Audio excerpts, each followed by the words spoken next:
সুপ্রিয় দর্শক, আসসালামু আলাইকুম। দেশে দেশে বাড়ি থেকে যারা আমাদের ভিডিওটি দেখছেন তাদেরকে যেন অসংখ্য ধন্যবাদ। ক্যামেরার সামনে দাঁড়িয়ে আছে আমাদের একটি বোন, সুন্দর তারই জীবনের গল্প। আসসালামু আলাইকুম আপু। ওয়ালাইকুম সালাম। জি, কেমন আছেন? ভালো আছি, আপনি ভালো আছেন? আলহামদুলিল্লাহ আপু। আপু, আপনার নাম? আমার নাম রূপা। রূপা আপু। রূপা আপু, গ্রামের বাড়ি কোথায়?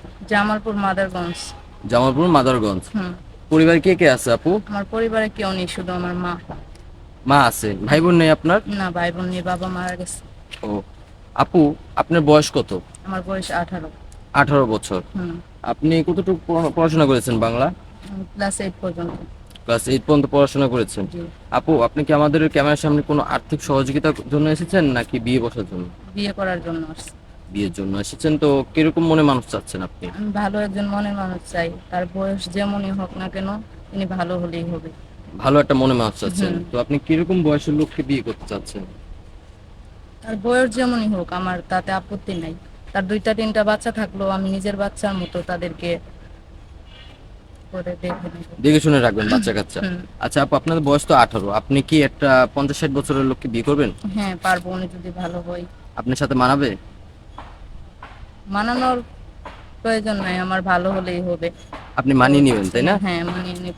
আচ্ছা আপু, অনেক ভাই এমন এমন বয়সী ভাইয়েরা তো সচরাচর সিঙ্গেল থাকে না, বিয়ে করে স্ত্রী মারা যায় অথবা একজনের সাথে পরকীয়া করে চলে যায়। হুম। প্রবাসী ভাইদের সাথে বেশি একটা ঘটে।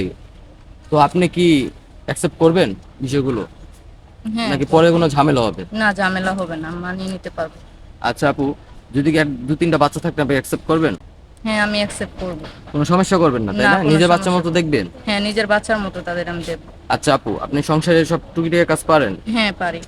আপনার কি আগে বিয়ে হয়েছিল? জি না। বিয়ে হয়নি। জি না। আচ্ছা, যদি কোনো ভাই আপনার কাছে যৌতুক চায়, যে বিয়ের জন্য আপনার সাথে কথা বলবে, যদি যৌতুক চায় আপনি দিতে পারবেন? না, আমি যৌতুক দিতে পারবো না। যৌতুক দিতে পারবেন না? না। তো আপনি এরকম একটা ভাইকে বিয়ে করতে চাচ্ছেন যে আপনি যৌতুক ছাড়া বিনা যৌতুকে বিয়ে বিনা করবেন? যৌতুকে বিয়ে করবে, হ্যাঁ। আচ্ছা, আপনি বিয়ে করার পর কি আপনার দায়িত্ব নিলে হবে নাকি আপনার পরিবার, আপনার মাকেও দেখতে হবে? আমার দায়িত্ব নিলেই হবে। শুধু আপনার দায়িত্ব নিলে হবে? হুম। আচ্ছা আপু, আপনার সংসার কিভাবে চলছে যেহেতু বাবা নাই? হুম, টুকিটাকি চলে, আর আত্মীয় স্বজন আছিল, তারা সাহায্য করছে। ও, তো আপু, আপনার সাথে যোগাযোগ করবে কিভাবে? আমার সাথে আপনাদের মাধ্যমে যোগাযোগ করতে হবে, কারণ আমার তো ফোন নেই। আপনার কাছে কোনো পার্সোনাল ফোন নেই? না।